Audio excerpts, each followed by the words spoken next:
প্রিয় শিক্ষার্থীবৃন্দ, বিদ্যাভবন একাডেমি এর পক্ষ থেকে জানাই সকলকে আন্তরিক শুভেচ্ছা ও অভিনন্দন। আজ আমরা সমাজ সম্পর্কে আলোচনা করব, যা স্টুডেন্টদের ভিতর খুবই একটা ভয়ভীত কাজ করে। অনেক স্টুডেন্ট বলে থাকে যে সমাস শিখতে লাগে 6 মাস। আজ আমরা আপনাদের সমাস এর বেসিক সম্পর্কে একটু ধারণা দেব। তো যে যেখানে মন দিয়ে রাখিছেন ওই মনটা আমার এই হোয়াইট বোর্ডের দিক দিয়ে। যে সমাস আসলে কি? সমাস সমাস হচ্ছে যে অনেক বড় বড় পদ যেগুলো সংক্ষেপ করা বা ছোট করা। এই যে সমাস মানে হচ্ছে সংক্ষিপ্ত করা বা সংক্ষেপ করা। তাহলে যে বড় বড় পদগুলো থাকবে সেটা এক কথায় নিয়ে আসা সেটাই হচ্ছে সমাস। যেমন আমি একটা এখানে লিখছি বাক্য, সিংহ চিহ্নিত আসন সময় সমান সিংহাসন, সময় সমান সিংহাসন। এই সিংহ চিহ্নিত আসন এর একটা বড় পদ। এর আরেক নাম হচ্ছে ব্যাস বাক্য বলে বা বিগ্রহ বাক্য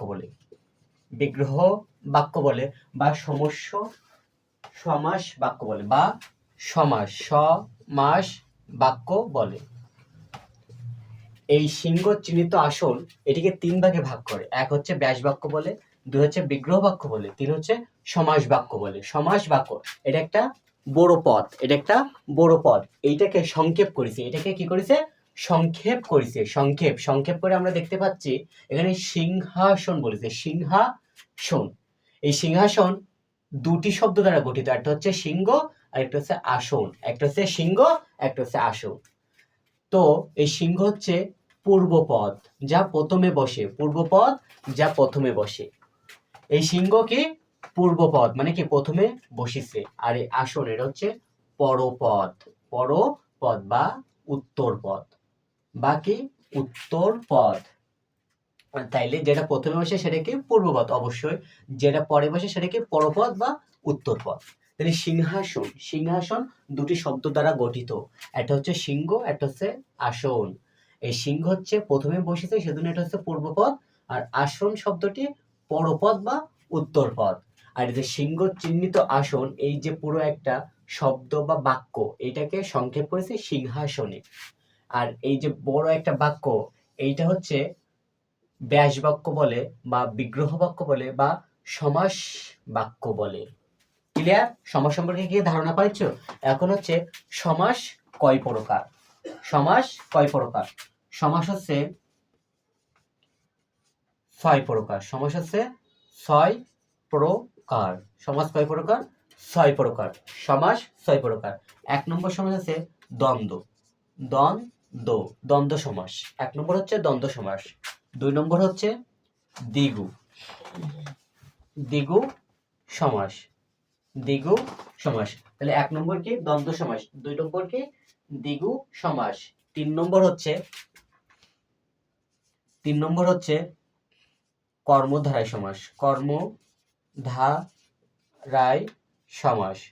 নম্বর হচ্ছে কি? কর্মধারয় সমাস। তাহলে তোমরা একটু নোট করে নাও যে সমাস হচ্ছে 6 প্রকার। 1 নম্বর হচ্ছে দ্বন্দ্ব সমাস, 2 নম্বর হচ্ছে দ্বিগু সমাস, 3 নম্বর হচ্ছে কর্মধারয় সমাস। এবার আসি 4 নম্বর। 4 নম্বর হচ্ছে তৎপুরুষ সমাস। 4 নম্বর হচ্ছে কি? তৎপুরুষ সমাস। 4 নম্বর হচ্ছে তৎপুরুষ সমাস। 4 নম্বর। 5 নম্বর হচ্ছে অব্যয়ী সমাস। অব্যয়ী সমাস। 5 নম্বর হচ্ছে অব্যয়ী সমাস। 6 নম্বর হচ্ছে